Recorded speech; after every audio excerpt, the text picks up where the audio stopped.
मुर्दा शरीर चलते हैं तांत्रिक प्रक्रियाओं में। जब कोई मरता है या जब किसी को डॉक्टर मृत घोषित करता है, वो पूरी तरह से मरा नहीं होता। 5 से 7 मिनट तक वो ऐसे बर्ताव करता है जैसे वो जिंदा हो और फिर मर जाता है, ऊर्जा खर्च कर देता है। तो इसी पर आधारित है कि जब कोई मरता है तो भारत में ऐसी रस्में हैं, 14 दिनों तक अलग अलग तरह की रस्में हैं। जब शरीर छोड़ दिया जाता है, जब पैर गिर जाते हैं, तब आप चल नहीं सकते। मरे हुए लोग चल नहीं सकते, है ना? ये सच नहीं है। We can make them walk. हम उन्हें चला सकते हैं। भारत के तांत्रिक विज्ञान का पूरा संबंध इसी से है, मरे हुए इंसान को चलाना। मुर्दे चलते हैं तांत्रिक प्रक्रियाओं में। ऐसा कई बार हुआ है, लेकिन एक बार इतिहास में इसे रिकॉर्ड किया गया है। एक योगी थे, उनके जैसे कई हुए हैं और आज भी हैं। एक योगी थे जो ऐसे थे,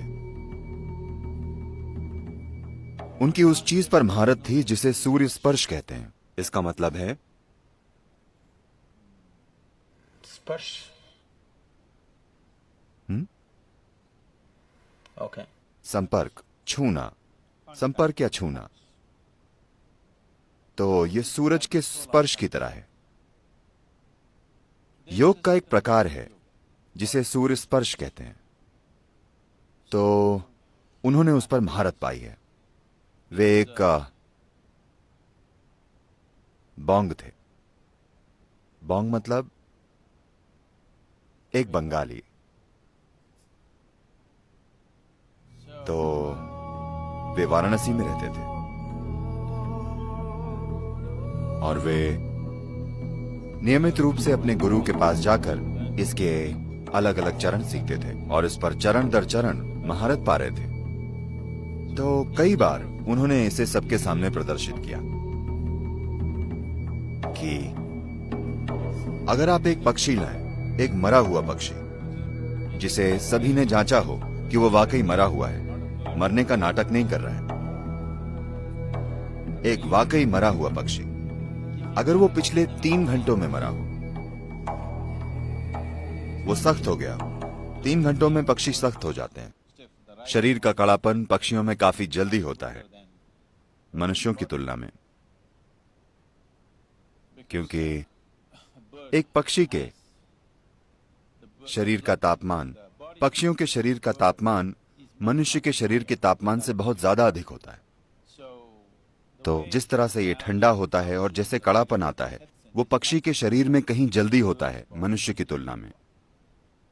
तो पक्षी के मरने के 3 घंटों के बाद अगर आप उसके पास पक्षी लाते थे एक साधारण मैग्नीफाइंग ग्लास से,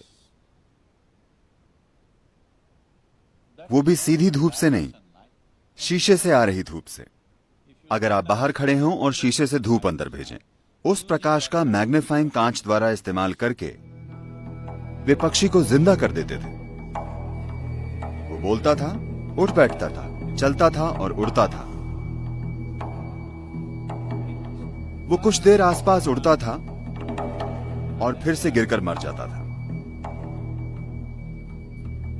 तो लोगों ने पूछा, आप इसको जीवित क्यों नहीं कर सकते?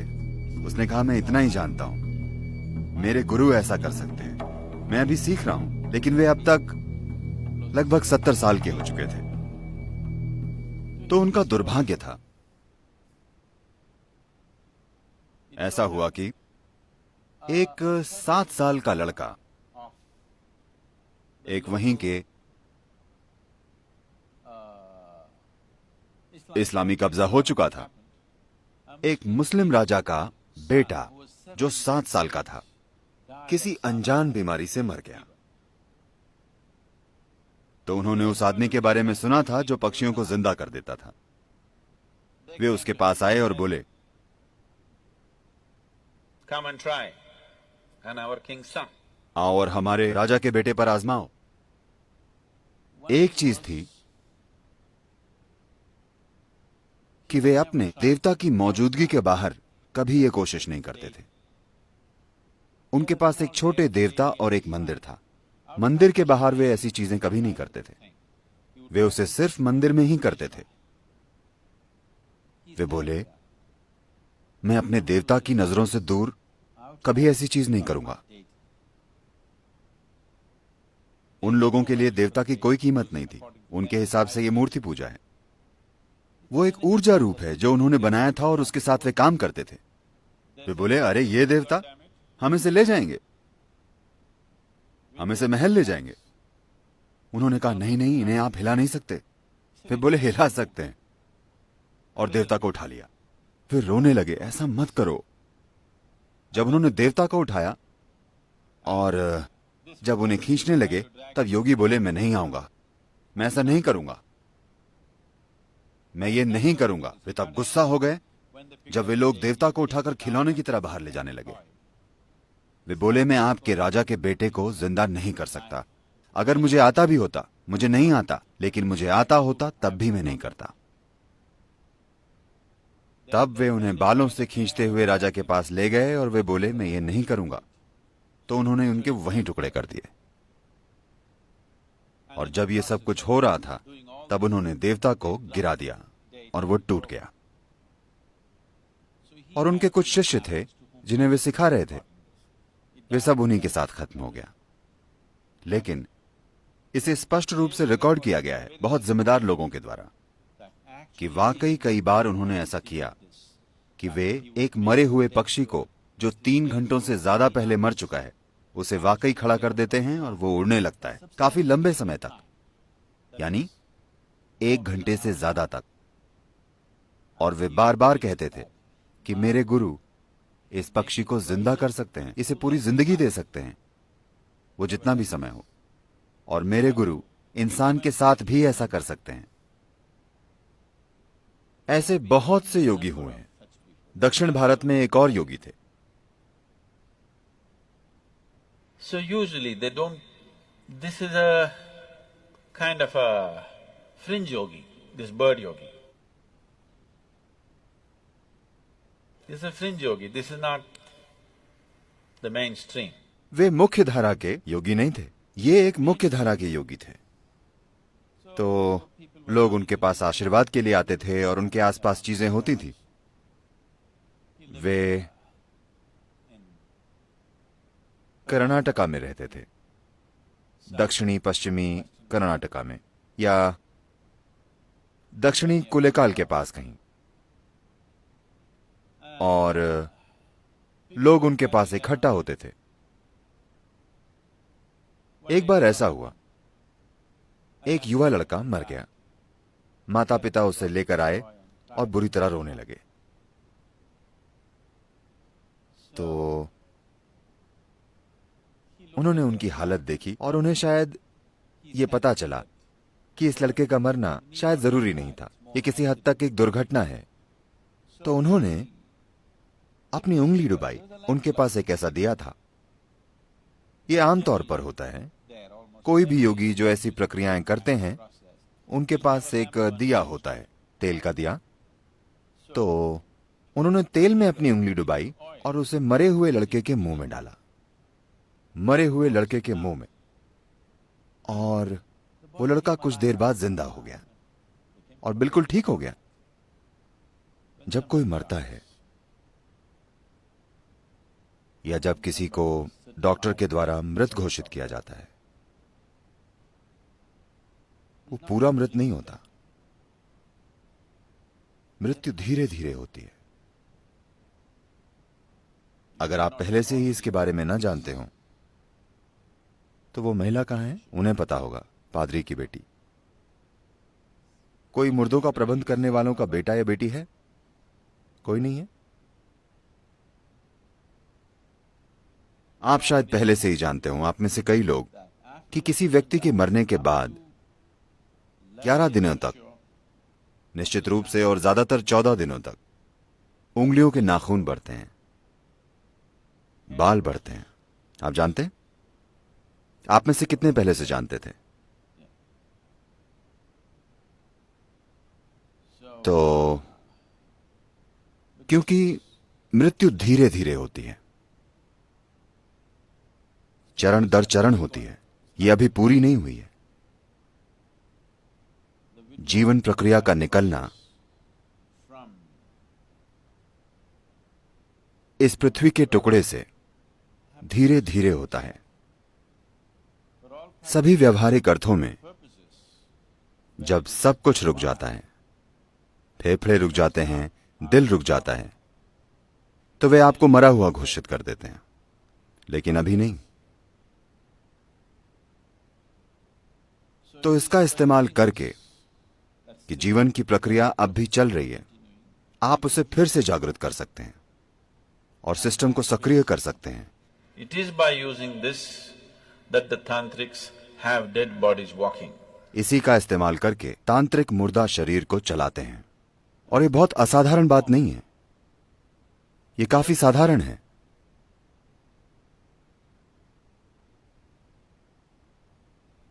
और कभी कभी वे इस पर काम कर रहे होते हैं जब दाह संस्कार चल रहा होता है। ऐसा कई बार हुआ है, मैंने खुद नहीं देखा, पर मैं ऐसे लोगों को जानता हूं जिनके पास झूठ बोलने की कोई वजह नहीं है और वे झूठ नहीं बोलेंगे। ऐसे लोग, उन्होंने वाकई एक जलते हुए शरीर को उठकर चलते हुए देखा है। वे उसे आग लगाते हैं, शरीर जल रहा होता है, पर वो उठकर चलता है, क्योंकि उस पल में जब शरीर बाहर से जलने लगता है तब जीवन की प्रक्रिया सिकुड़ जाती है। और कुछ ऐसे स्थान होते हैं जहां जीवन उस पल ज्यादा तीव्रता से घटित होता है। वे उसका इस्तेमाल करके सिस्टम को इस तरह जगा देते हैं कि वो अचानक उठकर चलने लगता है। 5 से 7 मिनट तक वो ऐसे बर्ताव करता है जैसे वो जिंदा हो, और फिर मर जाता है, ऊर्जा खर्च कर देता है। तो ये इसी पर आधारित है कि जब कोई मरता है तो भारत में ऐसी रस्में हैं, 14 दिनों तक अलग अलग तरह की रस्में हैं, और दुर्भाग्य से काफी हद तक इन रस्मों के पीछे का ज्ञान, इनके पीछे की शक्ति खो गई है और लोग बस चीजें कर रहे हैं। जीवन चलाने के लिए वो ये करते हैं, या बस ऐसा किया जाता है इसलिए वे करते हैं। बहुत कम लोग वाकई समझते हैं कि इसका महत्व क्या है,